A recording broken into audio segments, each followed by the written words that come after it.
Hello friends, ಇವತ್ತು ನಾನು ತರಕಾರಿಗಳು ಶಾಲಾ ಫ್ರೈ ಮಾಡ್ತಾಯಿದ್ದೀನಿ. So night ಊಟಕ್ಕೋಸ್ಕರ. ಸೊ ಮೊದಲನೇದಾಗಿ ಇದಕ್ಕೆ ನಾನು ಬೀನ್ಸನ್ನು ಹಾಕ್ಕೊಳ್ತಾ ಇದ್ದೀನಿ.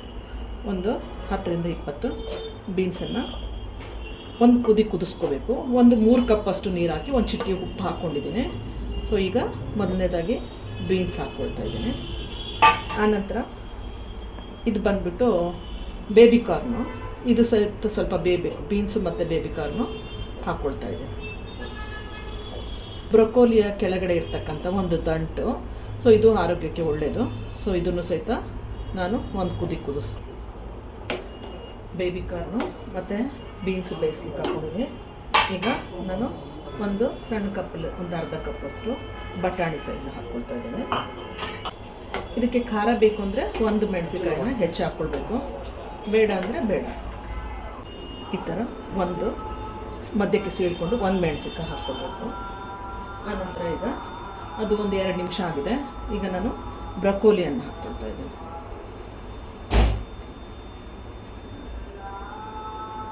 ಆನಂತರ ಇದು ಜುಕ್ಕಿನಿ, ಯೆಲ್ಲೋ ಕಲರ್ ಜುಕ್ಕಿನಿ. ಸೊ ಅದನ್ನು ಒಂದು ಸ್ವಲ್ಪ ಹಾಕ್ಕೊಳ್ತಾ ಇದ್ದೀನಿ. ಆನಂತರ ಇದು ಗ್ರೀನ್ ಕಲರ್ ಜುಕ್ಕಿನಿ.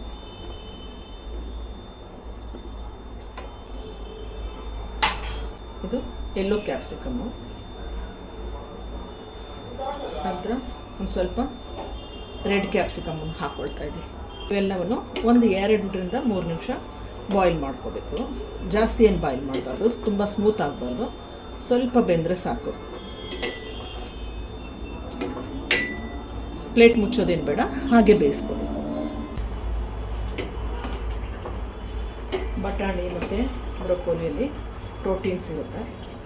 ಸೊ ಇದು ಮಿಶ್ರ ತರಕಾರಿಗಳ ಒಂದು ಸಲಾಡ್.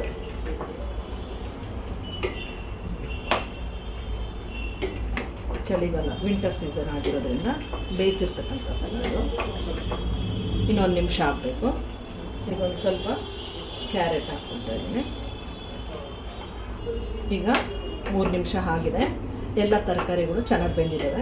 ಸೊ ಯಾವುದು ಮೊದಲು ಹಾಕಬೇಕು, ಯಾವುದು ಕೊನೆಯಲ್ಲಿ ಹಾಕಬೇಕು ಅನ್ನೋದ್ರ ಮೇಲೆ ಇದಾಗುತ್ತೆ. ಸೊ ಈಗ ಎಲ್ಲ ಚೆನ್ನಾಗಿ ಬೆಂದಿದೆ. ಇದನ್ನು ಒಂದು ಜಾಲರಿಯಲ್ಲಿ ಸೋಸ್ಕೋಬೇಕು, ಸ್ಟ್ರೈನ್ ಮಾಡ್ಕೋಬೇಕು.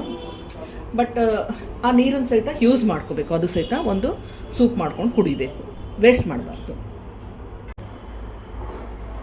ಸ್ಟವ್ ಆಫ್ ಮಾಡಿಕೊಂಡು ಈಗ ನಾನು ಇದನ್ನ ತರಕಾರಿನ ಸೋಸ್ಕೊಳ್ತಾ ಇದ್ದೀನಿ.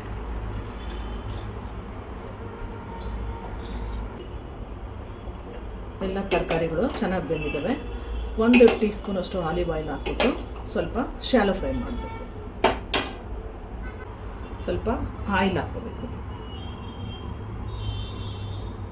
ಸ್ವಲ್ಪ ಬೆಳ್ಳುಳ್ಳಿ, ಒಂದು 4-5 ಬೆಳ್ಳುಳ್ಳಿ ಹಾಕ್ಕೋಬೇಕು. ಎಣ್ಣೆ ಕಾದಿದೆ. ಸ್ವಲ್ಪ ಮಶ್ರೂಮ್ ಹಾಕ್ಕೋಬೇಕು. ಮಶ್ರೂಮ್ನ ನೀರಲ್ಲಿ ಕುದಿಸ್ಲಿಕ್ಕಾಗಲ್ಲ, ಅದರಿಂದ ಶಾಲೋ ಫ್ರೈ ಮಾಡುವಾಗ ಮೊದಲಿಗೆ ಮಶ್ರೂಮ್ ಹಾಕ್ಕೋಬೇಕು. ಇದನ್ನು ಒಂದು 2-3 ನಿಮಿಷ ಫ್ರೈ ಮಾಡ್ಕೋಬೇಕು. ಈಗ ಇದು 2 ನಿಮಿಷ ಆಗಿದೆ. ಚೆನ್ನಾಗಿ ನೀರು ಬಿಟ್ಕೊಂಡಿದೆ.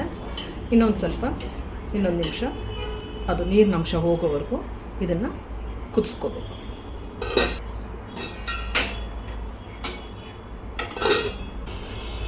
ಈಗ ಇದು ನೀರಿನ ಅಂಶ ಕಡಿಮೆ ಆಗಿದೆ, ಚೆನ್ನಾಗಿ ಫ್ರೈ ಆಗಿದೆ ಮಶ್ರೂಮು.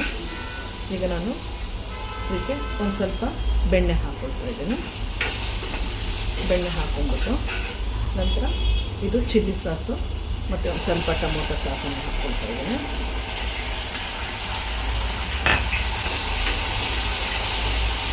ಹಾಕ್ಕೊಂಡ್ಬಿಟ್ಟು ಈ ತರಕಾರಿನ ಮಿಕ್ಸ್ ಮಾಡ್ಕೊಳ್ತೀನಿ.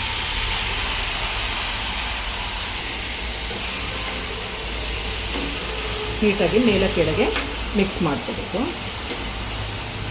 ಕೊಡೋ ಹಂತದಲ್ಲಿ ಇದಕ್ಕೆ ಒಂದು ಸ್ವಲ್ಪ ಐಸ್ಬರ್ಗ್ ಲೆಟೂಸನ್ನು ಹಾಕ್ಕೋಬೇಕು. ಇದರಲ್ಲಿ ತುಂಬ ಐರನ್ ಕಂಟೆಂಟ್ ಇರುತ್ತೆ. ಸೊ ಐಸ್ಬರ್ಗ್ ಲೆಟೂಸನ್ನು ಕುದಿಯುವಾಗ ಹಾಕ್ಕೊಂಡ್ರೆ ಅದು ತುಂಬ ಇದಾಗ್ಬಿಡುತ್ತೆ. ಅದರಿಂದ ಕೊನೆಯಲ್ಲಿ ಹಾಕ್ಕೋಬೇಕು ಅದನ್ನು. ಈಗ ಇದಕ್ಕೆ ಒಂದು ಸ್ವಲ್ಪ ರುಚಿಗೆ ತಕ್ಕಷ್ಟು ಉಪ್ಪು ಹಾಕ್ಕೋಬೇಕು. ಕುದಿಯುವಾಗ ನೀರು ಉಪ್ಪು ಹಾಕಿದ್ದೀನಿ. ಸೊ ಅದರಿಂದ ಸ್ವಲ್ಪ ಹಾಕ್ಕೊಂಡ್ರೆ ಸಾಕಾಗುತ್ತೆ. ಒಂದು ಸ್ವಲ್ಪ ಪಾರ್ಸ್ಲೆ ಹಾಕೋಬೇಕು. ಪಾರ್ಸ್ಲೆ ಅಥವಾ ಕೊತ್ತಂಬರಿ ಯಾವುದಾದ್ರೂ ಹಾಕ್ಕೋಬೋದು. ಇದು ವೆಜಿಟಬಲ್ದು ಇದಾಗಿರೋದ್ರಿಂದ ನಾನು ಇದಕ್ಕೆ ಪಾರ್ಸ್ಲೆ ಹಾಕ್ಕೊಳ್ತಾ ಇದ್ದೀನಿ. ಎಲ್ಲ ಎಕ್ಸಾಟಿಕ್ ವೆಜಿಟಬಲ್ಸ್ ಇರೋದ್ರಿಂದ ಪಾರ್ಸ್ಲೆ ಹಾಕ್ಕೊಳ್ತಾ ಇದ್ದೀನಿ. ಮತ್ತೊಂದು ಸ್ವಲ್ಪ ಕಲಿಸ್ಕೋಬೇಕು. ಆನಂತರ 1 ಟೀ ಸ್ಪೂನಷ್ಟು ಹುರಿದಿರ್ತಕ್ಕಂಥ ಎಳ್ಳನ್ನು ಹಾಕ್ಕೋಬೇಕು. ಈಗ ಇದು mixed vegetable salad, boiled salad ready ಆಗಿದೆ. ಈಗ ಸರ್ವಿಂಗ್ ಪ್ಲೇಟಿಗೆ ಹಾಕ್ಕೊಳ್ಳೋಣ. ರೆಡಿ ಆಗಿದೆ. ಇದಕ್ಕೆ ಸ್ವಲ್ಪ ಸೀಸ್ನಿಂಗ್ಸ್ ಹಾಕ್ಕೊಂಡು ಬೌಲಿಗೆ ಹಾಕ್ಕೊಳ್ಳೋಣ. ರಾತ್ರಿಯ ಒಂದು ಊಟ ಡಿನ್ನರ್ ರೆಡಿ ಆಗಿದೆ. Lettuce, baby corn, mushroom, zucchini, capsicum, bell peppers, broccoli ಮತ್ತು ಬೀನ್ಸು, ಕ್ಯಾರೆಟು, ಬಟಾಣಿ. ಸೊ ಈಗ ಇದು ರೆಡಿ ಆಗಿದೆ. ಸೊ ನೀವು ಮನೆಯಲ್ಲಿ ಒಮ್ಮೆ ಹೀಗೆ ಮಿಶ್ರ ತರಕಾರಿಗಳಿಂದ ಮಾಡಿರ್ತಕ್ಕಂಥ ಒಂದು ಸಲಾಡನ್ನು ಮಾಡಿ ಟೇಸ್ಟ್ ಮಾಡಿ ನೋಡಿ. ಲೈಕ್ ಮಾಡಿ, ಶೇರ್ ಮಾಡಿ. Bye bye. Thank you.